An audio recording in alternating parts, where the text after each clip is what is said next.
Welcome back, my friend. Hello, it's so good to see you again. I can't believe since I last saw you, you were last on the podcast, spring of last year, you have written and published another book. You are the most prolific author I've ever met. What is the book? What is your count? What are you counting right now in terms of books you've published? So this technically is 13 that I've authored, but Okay. I've been a part of so many other books. I've done photography for some books. I've done content editing for some books. Had a chapter in other books, but technically this is 13. And so I was a little bit And nervous about the number 13, but I put luck into anything. And I thought, lucky number 13, this is going to be a really this is different the book. So it's bestseller. going to have a different perspective and a number to shoot it forward. I love it. I love it. And I loved the book.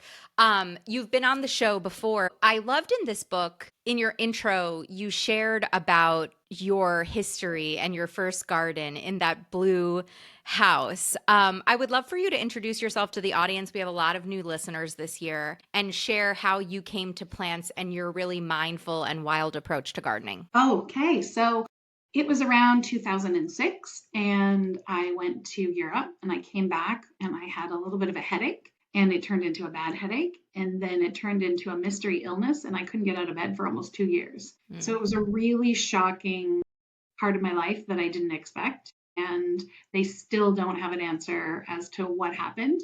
But in that 2 years, as I recovered, I was in my little blue house and I was pretty isolated. And there's so many similarities with our stories, which is what I love. Hmm. But for me, it was really physical that started it. And then the emotional component came in of just being really isolated and lonely. So I started to go outside and I thought, I have this little square of lawn in the front of the house and a little square in the back. I'll see what I can do. So I got some seeds, I scratched in the soil, and I started with just 5 minutes a week and moved up to 5 minutes a day. And over time, in 5 years, I completely transformed my garden. I was working in it for hours a day. It became this lush oasis and it completely transformed my life. I not only felt physically healthier, but I felt emotionally connected and I met amazing people through community gardens, the master gardeners. I started a charity garden. And so I met these plant people. And that was part of the transformation that I started this book off with. I went all the way back to the beginning and talked about how I did it without a lot of money or experience and completely transformed my life. Yeah. Can you speak? I mean, you shared vulnerably in the book you had experienced a bit of homelessness at that period of your life, and this blue house was such a big moment for you to, have ownership and what that first garden meant for you. Yeah. So when I was a teen, I was on my own by the time I was 16. And there were periods, like long periods, where I didn't have any housing. I lived in a car. I lived in a friend's 2 bedroom townhouse with 11 other people. I sleeping on the floor, just finding places where I could. Sometimes people with big houses would take me in and their parents would buy me food, but I kind of floated around for a while. And so when I was working and I had my first job, I was a director of marketing at an ad agency. And when I was just started that job, all of my friends, everybody who had graduated and was doing this work, they were taking these big trips and buying designer clothes and fancy cars. And I said, I want a house. Like I wanted to have a place where at least I felt like I was grounded. And so I pushed forward with that. And back in 2003, my first house, which was a previous grow up, it it was a horrible renovation. It was on the market. Nobody wanted it. It looked terrible, but it had 2 bedrooms and 1 bath up, 2 bedrooms and 1 bath mortgage helper. And so I took every dollar that I had and put it into this house and started putting in my elbow grease to fix it up. And I'm so grateful that I did that because I mean, the housing market was a great place, it was a great growth area.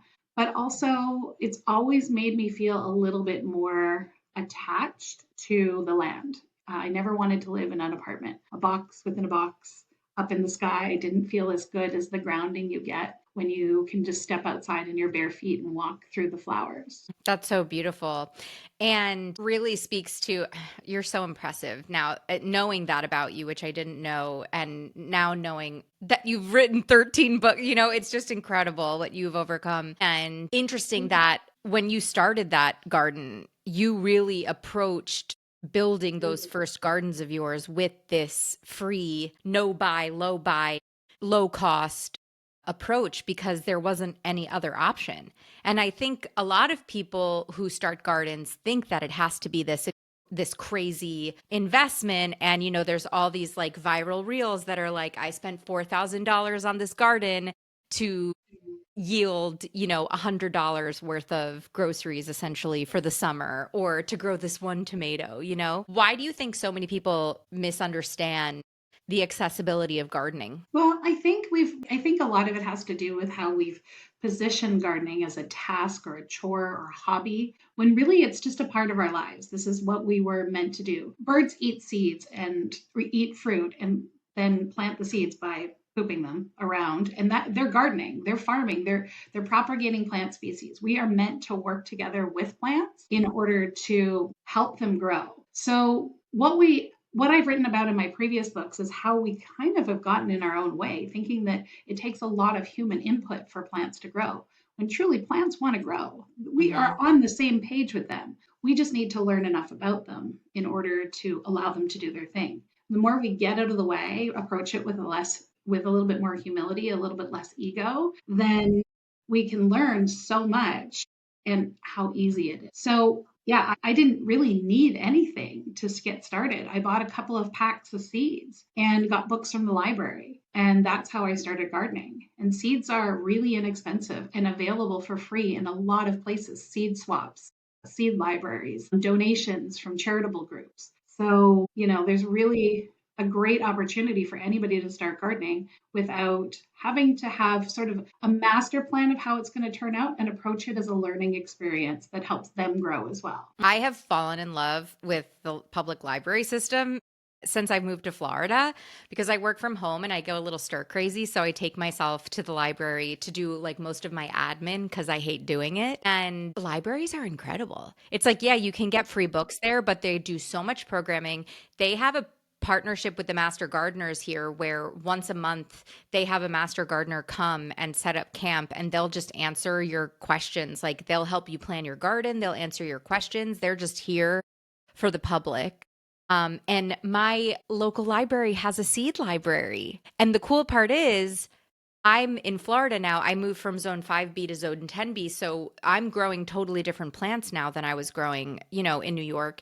And the seed library has all of the local species of plants because it's the local gardeners that are contributing to the seed library. And it's just so cool. So you talk about this like wild and free approach, almost reframing of gardening. Can you explain what that is to people who might want to loosen up if they have a very rigid approach to gardening? Yes, absolutely. I started with the Wild and Free Garden because I had talked about doing a book that was like a buy nothing, a zero cost garden. And that came from last year. Last year I decided to do a buy nothing, personally, a buy nothing or a low buy year, where I got rid of a lot of the major online shopping apps. I got rid of a lot of the massive, like any big media, and put those, in a place on my phone where I didn't access them, or I got rid of them altogether, got rid of all the subscriptions, and then started looking at that scrappiness that I had in that blue house. So I didn't have any money, but I had Craigslist, and I had back alleys, and I had resourcefulness. And so I went around and I looked at where could I find everything I needed to find. Back in the day, I did a whole backyard patio. So we did all the hardscaping, and I found all the hardscaping materials on Craigslist. And the little nugget that I took out of that was I didn't need to plan in advance what the garden was going to look like. I needed to find some materials and incorporate, like build a plan off of what I could find. Hmm. So I found these patio pavers that were beautiful. They had two different sizes. They were like a charcoal concrete, but it was stamped like stone. And somebody had pulled them up from their yard to replace them with something else. And I used that as the foundation or the base of that garden. And so that transformation is shown there. And you can see how it went from just soil to patio pavers, and then the plants came in. So then I started using all of the resources that I could find. On Craigslist, I found a guy named Guy, and he had a backyard nursery where he would go and landscape at people's houses and take the divisions of the perennials, put them in pots in his backyard, grow them up, and then sell them on Craigslist. So I started buying plants from him.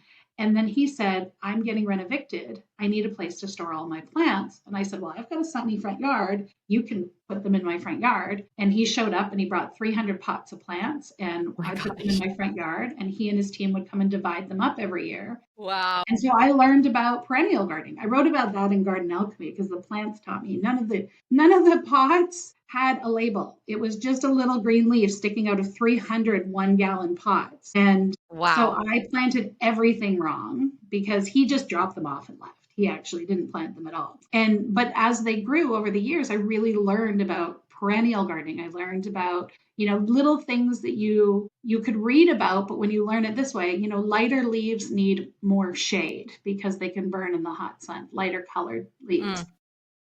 That the bigger leaves are typically shade plants, where the ones that have straight or thinner leaves can tolerate a lot more sun. And so just different characteristics. The taller plants that started to grow at the front were really hard to move if you let them get too big. But the little delicate plants were, you could just pop them out and put them anywhere. So there's just, yeah, so much that you can learn if you don't have an agenda going in and are open to what the materials can help you grow your garden. Yeah, I love this approach, and it's interesting because I'm coming at plant parenthood from houseplants first. And to me, the houseplant parent often is more of a control freak than the gardener, because everything is about control when you're in houseplants, because you have to control the light and you have to be creating the soil and you have to be, manipulating your indoor environment to make these plants thrive that wouldn't necessarily want to thrive in your home. I feel like gardeners have a much more relaxed approach to gardening and letting things ebb and flow and dividing things and moving them around your garden. But this idea, like, I just want to highlight what you said of, I didn't need to plan. I just waited, like, I sought inspiration. I sought opportunity, and then I let the plan unfold there. That is like such a translatable skill in life, not being too rigid of, this is the garden plan, this is how it needs to get executed. If it doesn't look like this, it's a failure. I think you end up getting much more individual and whimsical gardens when you do have that flexibility and you do flip stuff and you find things and they have stories attached to them in ways that, your Amazon raised bed wouldn't. And no shade if that's how people are growing too. I have had many an Amazon raised bed in my life. But yeah, I just think that's a really interesting difference in the houseplant gardener minds, and also I think a necessary approach right now when there's so much we can't control, right? Right. And there's also so much waste. So my buy nothing, it started from having this idea of wanting to reduce the costs of what I purchased, but also that there's great quality Yeah. and designed materials available out there. More so than ever, there's an abundance, there is a marketplace of everything you can possibly imagine for Hmm. really good prices if you just access it, if you access the sharing economy, if you find all those secondhand marketplaces, if you look for resellers. The quality, it used to be that you would think of something as secondhand or thrifted as more junky than what you can buy new. But I almost feel that it's switched now, where you can buy something very new and inexpensive, but the quality isn't there and it won't last the test of time. 100%. Yeah, A great example of that. So I redid my lanai this year, and very lucky that Crescent Garden ended up sending me a lot of shiny new furniture and planters for it. But I wanted to do a high-low approach to it. So I had these, new and shiny planters and the gorgeous furniture. And then I wanted to thrift everything else to kind of bring it all together. We put a table out there. It was my mom's folding mahjong table with a tablecloth on top of it. But my mom had these four chairs from my grandpa's house. They were older than me, these chairs. They were just wooden chairs. And they were in her garage. And she was like, hey, if you want these, like they're in terrible shape, but we can sand these up and spray paint them and make them look like new and they'll look beautiful. And we also thrifted a coffee table that was glass and iron for $30. And she was like, let's go to Home Depot, buy the waterproof spray paint in the green color that I wanted. And then we spray painted the thrifted iron, and then we spray painted the chairs, which were wooden, and then all of a sudden we had this cool matching set and we gave the chairs totally new life.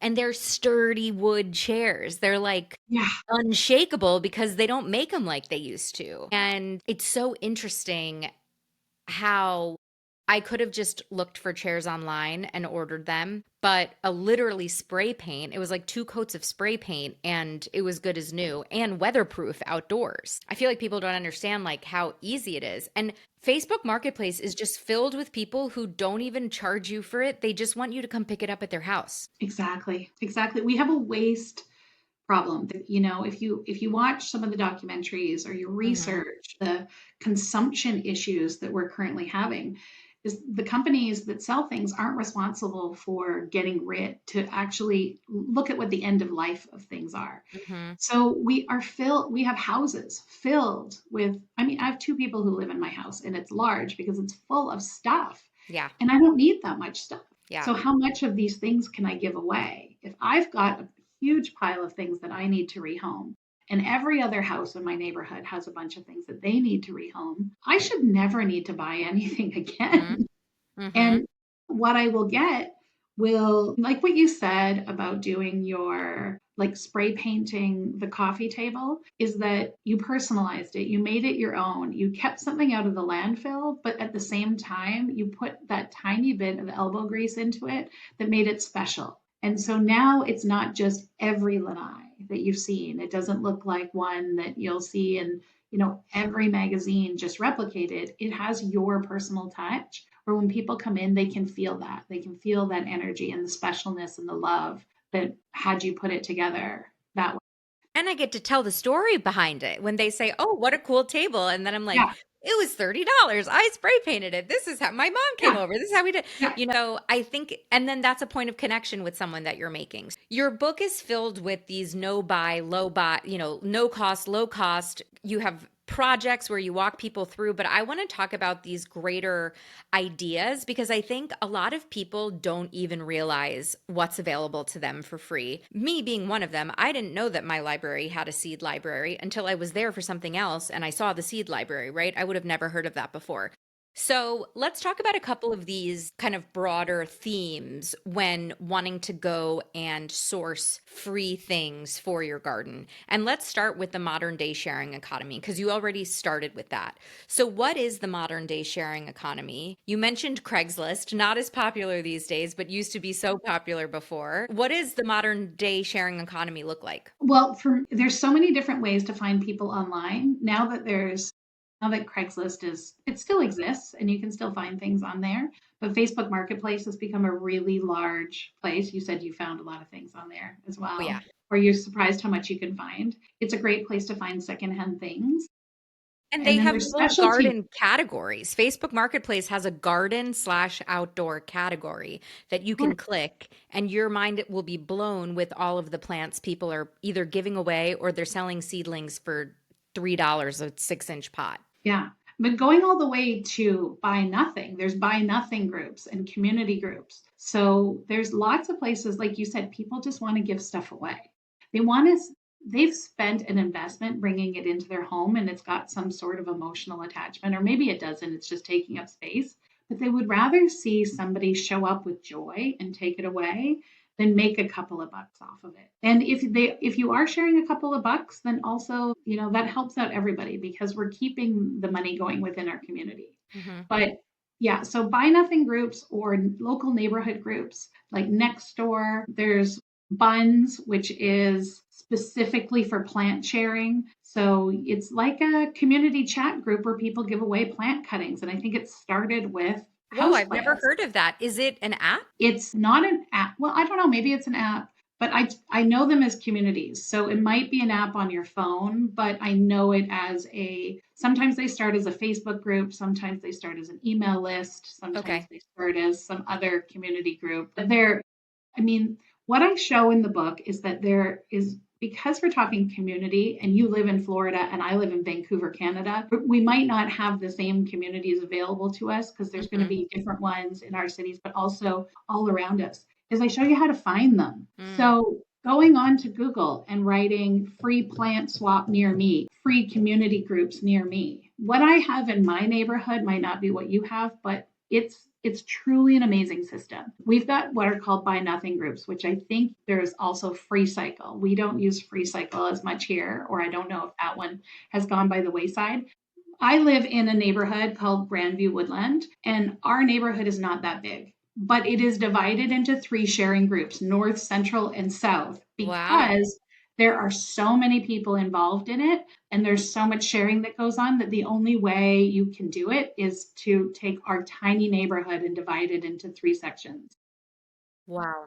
The reason why these were created wasn't simply for us to rehome our stuff, but because community building makes safer and more connected communities. Mm-hmm. So the idea wasn't to, I'm getting rid of, this old broken hose and I don't want to throw it in the dump, so I'm going to leave it out. But instead to offer something to your neighborhood. I have a great working hose, but I have three of them and I only need two.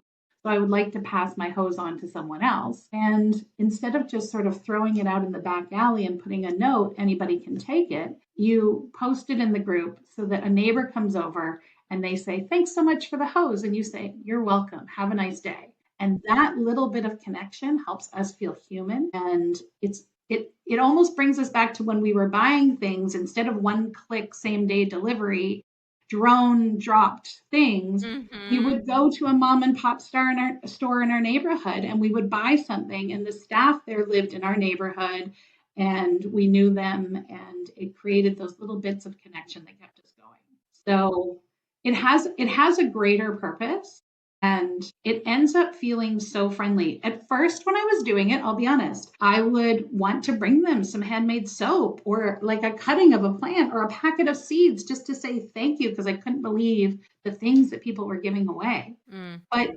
instead of doing that, I said, "Thank you." And they said, "You're welcome." And they got a helper's high, which Mm-hmm. is that little bit of boost of hormones that you get from being generous. And then it makes you want to be more generous out there Yes. in the world. So now I'm looking at, well, what things can I give back to my community? Mm-hmm. And what things don't I need? I don't need to have things. Somebody who is homeless often, and anybody who's been through this or been through this level of economic insecurity knows that when you do have some security, you can tend to hoard things. You can tend to hang on to Mm-hmm. things to go, well, what if it happens again? You get this scarcity mindset that makes you cling. And a sharing economy, especially in a local neighborhood, allows you to really open up and let that mindset go and understand that abundance is all around us if we just have enough community. Yeah. It's so beautiful. That's the thing I love about this book. It's all about, free, easy, low cost garden projects and how to build a garden for very low cost. But it really is about community because that's what it ends up being is about community and about leaning on each other. And you learn so much, right? Because if you're buying gardening stuff or seedlings from someone, they probably know a few things about plants. And if you talk to them and you ask them about how they grew it, they're probably going to throw a couple extra plants in there for you. Or they're going to, give you some really great gardening tips that you wouldn't get at your local big box store when you're buying a plant seedling there. So there's just so much to it, but I think before you go order something online, whether it be a hardscape or a container, a plant seedling, going to your local Facebook marketplace, going to your local buy nothing groups, going to your local, community seed swaps, doing all those Googles really makes sense.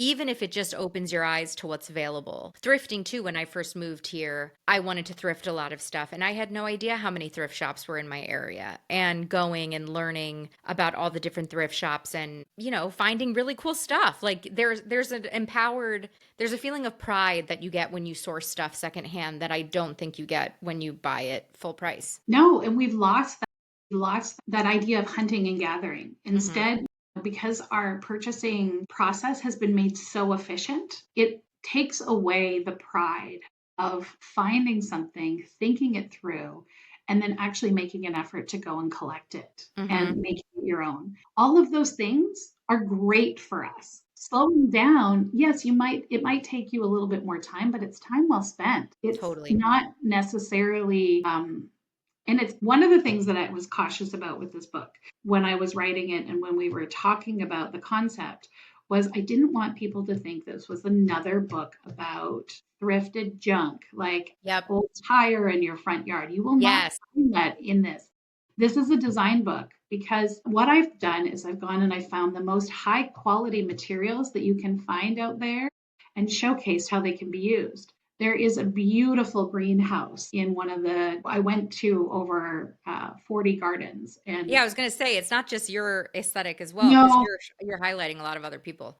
exactly, exactly. I went to go see what other gardeners are doing. I mean, it started because I moved into the house that I'm in now 2 years ago. And again, it was a square, just like my very first house all those years. I then moved into a second one. I wrote 12 books at that house. And then I left that one with life changes. And so my son and I, now single parent and with a cat and dog, we have our little house in the east side of Vancouver and 2 squares of lawn. And I took a whole year to plan what I wanted to, how I wanted to design it.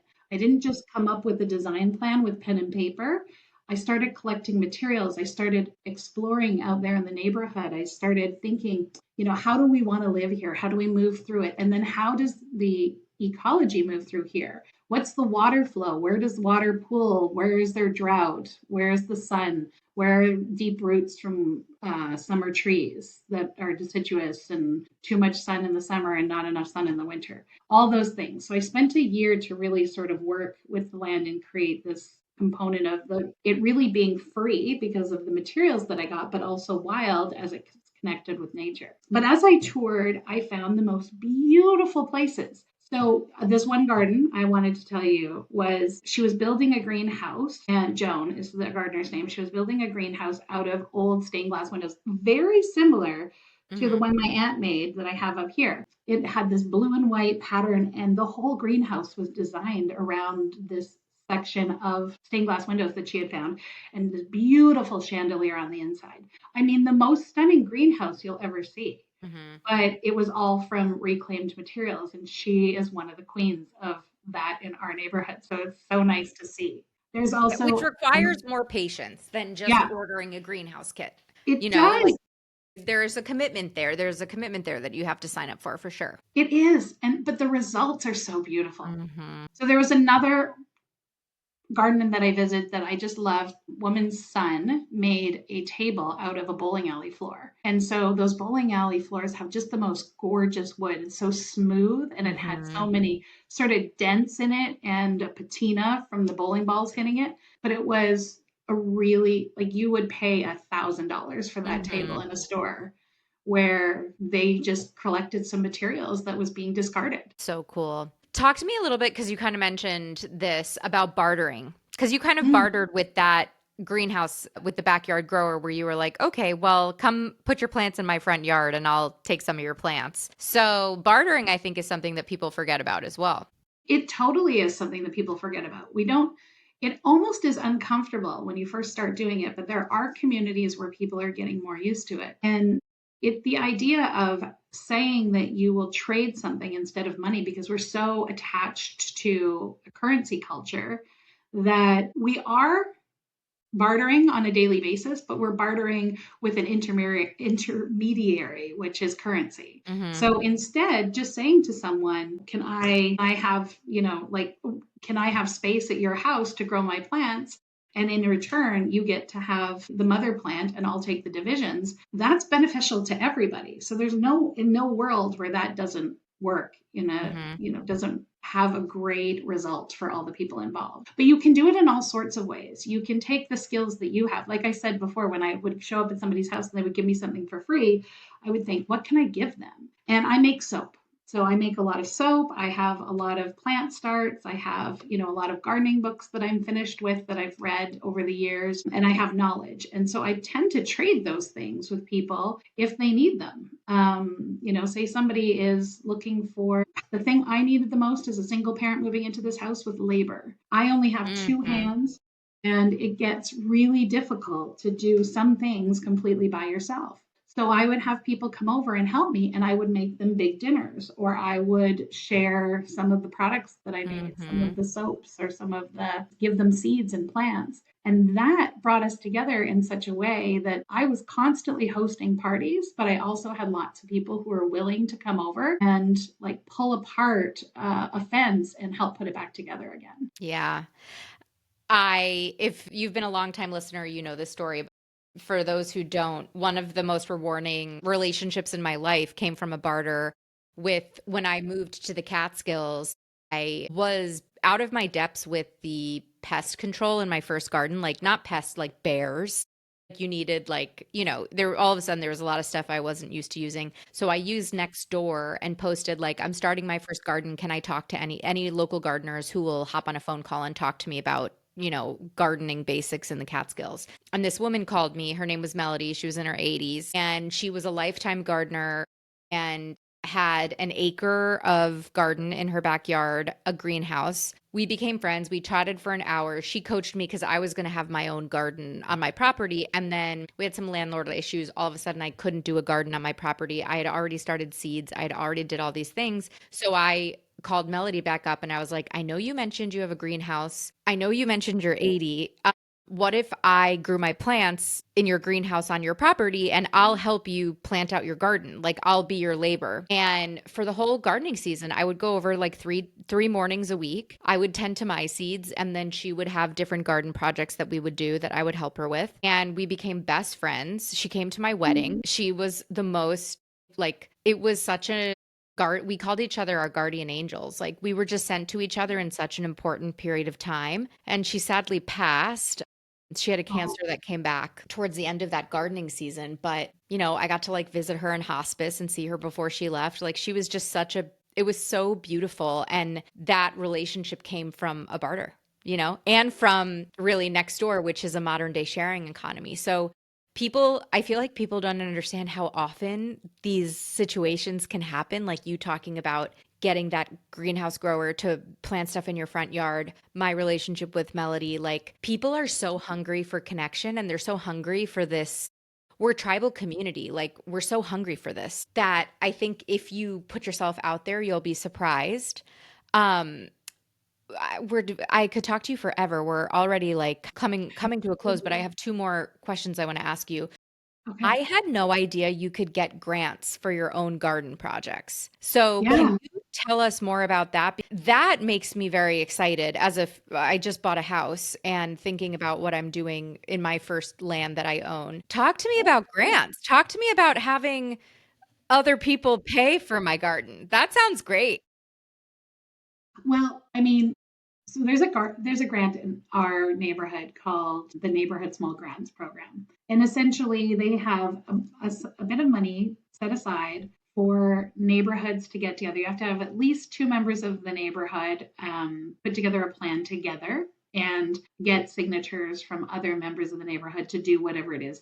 And it could be like planting the boulevard garden or, buying a bunch of wildflower seeds, planting that hill strip where everybody's got now crocus bulbs for the entire street growing together and everybody comes together for a planting day. But it also can be as simple as something that just shares and helps your neighbors come together, like a block party or buying gifts for all the people in the neighborhood, like a house plant that you can drop off at everybody's house. And the reason why that program exists is to bring communities together. It doesn't really matter what you do, as long as you've got neighborhood buy in, they will give you money to go and do something with your neighbors. And that's what we find is there's a lot of these programs that are created by people with really great ideas of how we can bring our communities together, how we can support pollinators, how we can add more green to our streets, how we can address food insecurity. All of these things are projects that have some sort of funding, whether it's through universities, through garden groups, through indigenous plant groups, through governments. All of these programs, if you can find them, want to give money. So the other thing is that some people think, well, I don't need money for my garden. But if you took it, what could you do with it? Could you create a pollinator stopping zone so that Mm-hmm. pollinators could nest and rest and feed on their way through? Could you create a garden that creates a gathering space so when neighbors are walking by, it just puts a smile on their face because it's full of cut flowers and you leave little jars Yeah. on your fence for them to take away. So again, these that's a small project right in my neighborhood, but they exist all over. And I teach you the power of how to search for these things. What are the search terms you can look for? What are some of the organizations? You'll find that once you start going down the rabbit hole, you'll find there's a lot more out there. So it's like free pollinator supporting plants, and my Grant. neighborhood, and see what comes up. But I recommend that you start with just an idea of what it is that you want to create. So, what's something that you're passionate about? And if, like I said, it's something like pollinators or food insecurity, or like I want to grow some vegetables so that I have more to feed my family, but I want to give the rest of it away.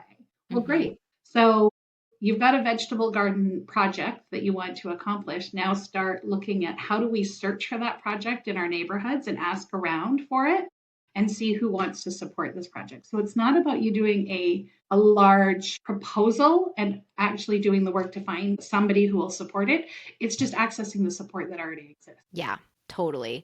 I hope we're moving into an HOA neighborhood, so I'm scared of the HOA, but Mhm. I hope I can get clearance to do. I would love to do a pollinator garden in the front yard, put signs, put educational signs, have the monarch, way station, have the milkweed, have the all of the native Florida natives. And I'm hoping, but I'm also just like you, I'm waiting. I need to wait to get into the house and see where the sun is and all that kind of stuff. Exactly. But the more people do projects like that too, the more it becomes more commonplace. And so 10 years ago, you would have a much harder time with your HOA trying to do a project like that than Yes. you do now, because the more people who are allowed to do it, the more people who jump on the support bandwagon, the more people who see that a wildflower lawn is so much more beautiful than a mowed green turf grass Mhm. lawn, then the more we can continue to beautify our neighborhoods and connect with plants the way we were meant to. Yeah, totally. And then I think we just have to mention communities. We've talked about the online modern day sharing economy, but you can get real simple with this. You can Google your local garden club or your local, there are local plant communities hosted out of plant shops, out of garden centers, out of the master gardeners programs. There's so much community offerings, and then those communities have the plant swaps. Like, you don't even have to do anything, you just have to show up. Yeah, So what would be your recommendation for finding community where you might be able to find labor help, labor support, or free plants, free other stuff? I mean, it could be as simple as just if you're looking for something, if you have something to offer, you could put a sign up on the posts around you, a signpost with the little, pull the phone number and they can call you. You could start talking to people in your neighborhood. Just start those conversations. As people are walking by, you're out walking your dog, you're gardening in your front yard, and people stop by and they say, I really love your yard. You say, thank you so much. Where do you live? What is your garden? Do you want any of these plants? Can I share them with you? Do you Mhm. know anybody who needs plants? Tell them to come on over. Start sending out messages like that. Then there's the organized ones that are really hyper local in our neighborhood. Schools are always doing fundraisers. There's always a parent that's into gardening and wants to organize a plant swap or community gardens for the children. Mhm. Community centers often also have the same sort of thing. If you have any botanical gardens, look for your local garden club, your master gardeners extension, Mhm. all of these places. And you can really get nitty gritty. Like if you're really into succulents and cacti, then you could join a desert plants club. If you really love orchids, you could join an orchid club and or Hmm. an epiphyte club. So, these are, if you really love mushrooms, join your local mycology association and you'll head out to the forest and look at all these different mushrooms and maybe figure out how to inoculate a mushroom log in your backyard. And now there's a There's lot a of native plant societies as well with the rise of native plants. Exactly, exactly. And we've already talked about libraries and there's so many opportunities, but the idea is just to start thinking about what you want to accomplish and start talking to people. We talk a lot about, you know, that it takes a village, that, we're disconnected. And so being part of wanting to be part of a village, it means you have to start to be a villager. You have to start to contribute. You have to start to reach out to people. And so the more you can, reach beyond your garden gate to other people and just it can be as simple as somebody's walking by and they want to chat about the garden a little bit more. You could invite them for coffee. You could invite them in for a garden tour. You could give them some mint so you could have a cup of tea together and they could take some home and make it later. These are Hmm. all ways that we just continue to build deeper connection. Yeah, totally. One of my friends here, that's how we met. She knew I was a plant lady and she was like, I have so many plants. You want to come over for coffee and I'll show you all my plants? And I was like, yeah, I want to do that. And Well, she sent me home with cuttings. that's the secret. And that's how you and I met too. I mean, we met at Hmm. a conference, but I immediately liked you and we really got along because everybody who I meet that are plant people are beautiful Yeah. people, Yeah. generous, sharing, loving people. When I left my role at the ad agency and started gardening, it helped with the loneliness, obviously, Hmm. but also it brought in so much joy. I mean, that's not a concept that you're unfamiliar with, growing joy. It's the people who love plants are some of the most amazing people. So if anybody's feeling lonely, all you have to do is walk up to somebody else who loves plants and start talking about plants or soil or or seeds or something like that, and you're going to have a friend for life immediately. 100%. Well, this book, like I said, it's filled with practical. I mean, we didn't get into any of the like practical crafts and projects that you talk about, but you have tons of, low cost projects, garden projects. Also, lots of, keywords for Googling and stuff like that. So tell us everything about your book, the name, where we can find it. It's on pre-order right now, and also where we can find you. Great. So yeah, you can find the Wild and Free Garden everywhere books are sold as of February 23rd, but it's available for pre-order up until February 23rd. And this is, and hopefully it will get into lots of libraries too, because I really believe in that whole structure. So if Hmm. you don't have it at your local library, please ask for it. But it's a great book to sort of buy and share and give to share some of that information. You can find me and more information about the projects that are in the book and my history and my projects on And your garden 12 other therapy. books. Yeah, and all my other books on garden therapy. So I started garden therapy back in nine, and it's gardentherapy.ca. But if you Google it, any combination of Stephanie Garden Therapy, Stephanie Gardening Rose, Stephanie Rose, I usually come up pretty easily because I'm garden therapy on every social platform. And we'll make sure So to link everything in the show notes too. wonderful. The other thing I'm doing right now is I have a free newsletter that's going out. It's called What's in Season, and I pick a number of projects every week and send it out to everyone. So I'll give you the link for where people can sign up for the newsletter Perfect. and start to get weekly seasonal ideas for I how love they that. can get their garden growing. Inspo, especially for all of us, in the Northeast in the midst of winter when we're getting itchy. It's like we need some planning. We need something to think about. So that's perfect. Well, thank you so much. And I can't wait to have you back on the show again, hopefully very soon. Yes, I would love to come back. We have so much more to talk about, I'm sure. Totally. Growing joy.